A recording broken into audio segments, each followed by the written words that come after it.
In the twilight of the 9th century, when the sagas were sung in smoky longhouses and a man's worth was measured in honor and steel, Norway was a land of fierce chieftains and simmering blood feuds. For one such chieftain, Ingólfr Arnarson, the path of his life was irrevocably altered by the strike of a sword. A feud, bloody and bitter, forced him from his ancestral lands, casting him out from the fjords that had cradled his kin for generations.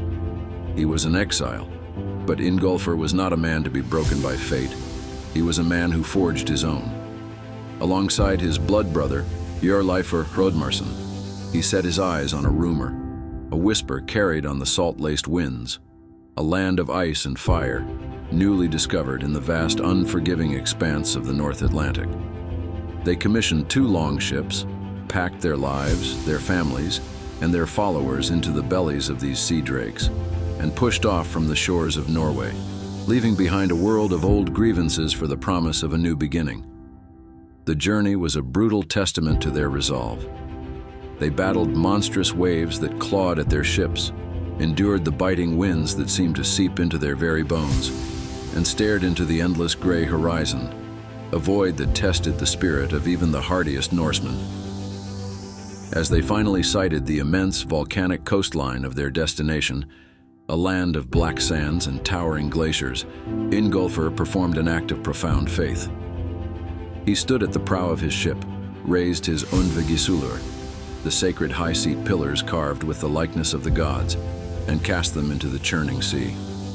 He made a solemn vow: wherever these pillars washed ashore, that is where he would build his home. It was a declaration of trust in the divine, a way of letting the gods themselves choose the heart of this new land. For 3 long, arduous winters, Ingólfr and his followers sailed the jagged coastline.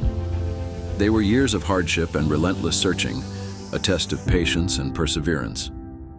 While his blood brother Hjörleifr met a tragic end at the hands of his own thralls, Ingólfr's resolve never wavered. Finally, his scouts returned with news. The pillars had been found. They lay on a beach in a wide bay on the southwestern coast, a place where steam rose from the earth in ghostly plumes. Ingólfr named it Reykjavik, the Smoky Bay. There, on that fated shore, he laid the foundations of the first permanent Norse settlement in Iceland. It was more than a farmstead. It was the seed of a nation.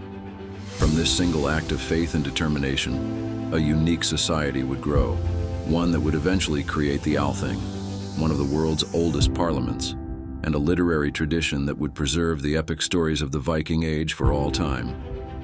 Ingólfr Arnarson, the exile, had become a founder, his personal saga forever woven into the very soul of Iceland.